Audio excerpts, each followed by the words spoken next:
Assalamualaikum warahmatullahi wabarakatuh. Salam sehat untuk kita semua, tenaga pendidik seluruh Indonesia. Perkenalkan, nama saya Aditya Pratama Putra dari SMA Negeri 1 Muara Bengkal. Di sini saya ingin berbagi pengalaman terbaik saya dalam menerapkan proses pembelajaran diferensiasi di SMA Negeri 1 Muara Bengkal. Sebagai tenaga pendidik, kita wajib untuk mengembangkan kompetensi yang kita miliki. Mari kita terus belajar dan saling berbagi untuk mencari solusi terhadap permasalahan yang ada di dalam proses pembelajaran.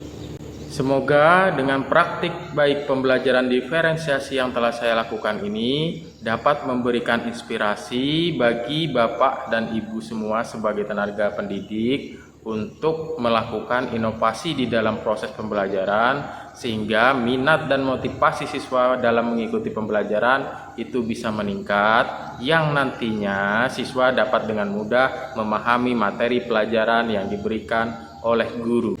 Pembelajaran jarak jauh yang disebabkan adanya pandemi COVID-19 memiliki dampak yang negatif bagi perkembangan psikologi peserta didik, di mana peserta didik mengalami penurunan minat dan motivasi belajar mereka. Penurunan minat dan motivasi belajar peserta didik tersebut merupakan latar belakang saya untuk melaksanakan proses pembelajaran diferensiasi di kelas yang nantinya diharapkan dapat meningkatkan minat dan motivasi belajar peserta didik dengan memperhatikan profil, kesiapan, dan minat belajar dari peserta didik tersebut. Proses pembelajaran diferensiasi yang saya lakukan ini dimulai dengan memperhatikan profil peserta didik serta kebutuhan dari masing-masing peserta didik dalam mengikuti proses pembelajaran yang akan saya lakukan ini. Selain itu, saya juga berkonsultasi dengan Bapak Ibu guru lain untuk dapat memberikan sharing atau pendapatnya mengenai peserta.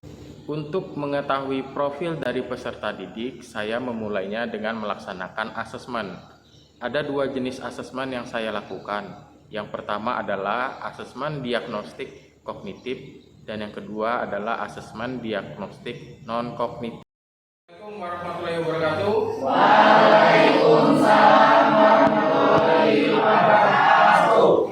Ya, alhamdulillah kita masih diberi kesehatan sehingga bisa betul-betul belajar bersama seperti sebelumnya ya. Nah, hari ini kita akan mempelajari kimia ya.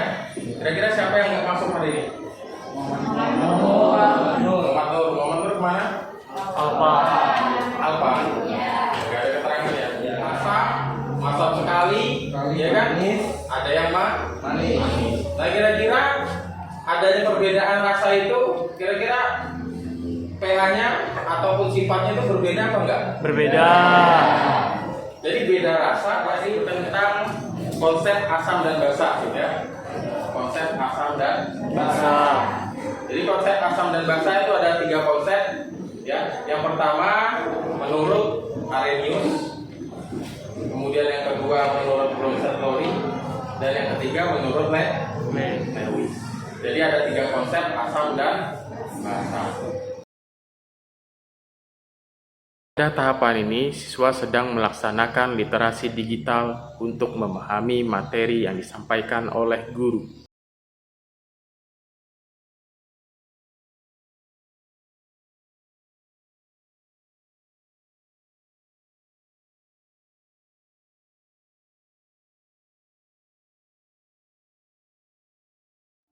Yang kelompok visual yang kedua, itu larutannya apa? Pada tahapan ini, guru sedang membimbing siswa menggunakan pad untuk memahami materi pelajaran yang disampaikan oleh guru. pH air itu tuh 7. Kemudian kalau asam kuatnya pH-nya berapa? 2. pH-nya 2. Nah, kemudian balik lagi ke air. Nah, kenapa pH air 7 di situ? Karena H3O+ sama OH- sama seimbang. Jadi pH-nya netral. pH netral yaitu pH tuh 7. Coba ke asam kuat. Kalau asam kuat bagaimana? Asam kuatnya H3O+-nya lebih banyak. H3O+-nya lebih banyak sehingga pH-nya turun menjadi 2. menjadi 2. Coba bandingkan yang asam lemah.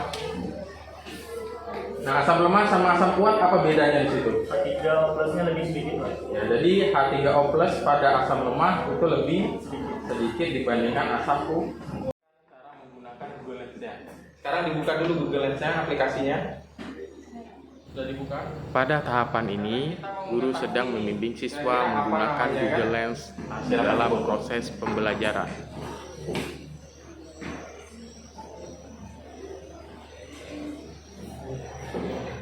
Nah, setelah difoto keluar gambar. Gambarnya itu gambar yang mirip dengan ini, ya kan? Nah, kira-kira apa namanya berdasarkan gambar itu? Ya, jadi ini namanya gelas kimia, ya. Kemudian yang selanjutnya yang ini. Yang ini kira-kira apa namanya? Kan sebelumnya kalian belum pernah menggunakan ini kan? Nah, ini belum pernah kalian lihat, belum pernah kalian gunakan. Sekarang mau kalian tahu nama alatnya apa? Nah, silakan menggunakan Google Lens, difoto dulu.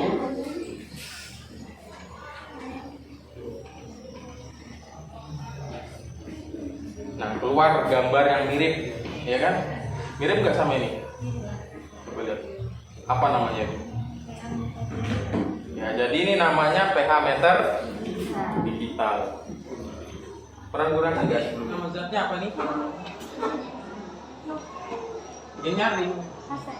Ya, ACL. ACL ini asam klor. Coba diukur pH-nya. Diukur pH-nya. Ketemu berapa? pH-nya 1,5. Kemudian asam format. pH-nya berapa? pH-nya 3,2. 3,2. Nah, selanjutnya NaOH. Ini ketiga pH-nya 13,1. Jadi pH-nya natrium hidroksida berapa pH-nya? 13,1. 13,1. Nah, kemudian ini teman kalian mau mempresentasikan hasil belajarnya ya. Pada tahapan ini, guru sedang memberikan kesempatan kepada siswa untuk memaparkan hasil belajarnya pada kelompoknya masing-masing. Assalamualaikum warahmatullahi wabarakatuh. Waalaikumsalam warahmatullahi wabarakatuh. Perkenalkan, nama saya Ibu Fadila dari kelompok visual 2. Di sini saya mau mempresentasikan hasil dari belajar kelompok kami. Larutan air pH-nya yaitu 7 karena H3O+-nya banyaknya sama dengan O-nya. Sedangkan asam kuat pH-nya 2 karena H3O+-nya lebih banyak. Kita bandingkan dengan asam lemah. Asam lemah pH-nya 4,5. Dikarenakan asam lemah H3O+-nya lebih sedikit dibandingkan dengan asam kuat tadi. Sekarang basa kuat. Basa kuat pH-nya 12 karena O-nya lebih banyak. Kita bandingkan dengan basa lemah.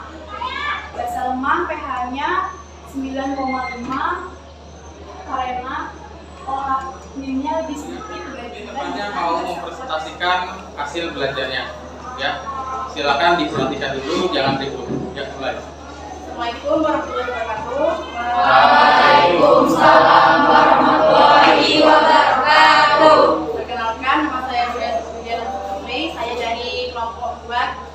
Saya dari Kelompok kelompok 2. Di sini saya akan melampirkan kegiatan belajar kami di mana hasil dari ukuran pH dari pH meter digital yaitu asam format dengan pH 3,2, asam klorida dengan pH 1,5, air sabun dengan pH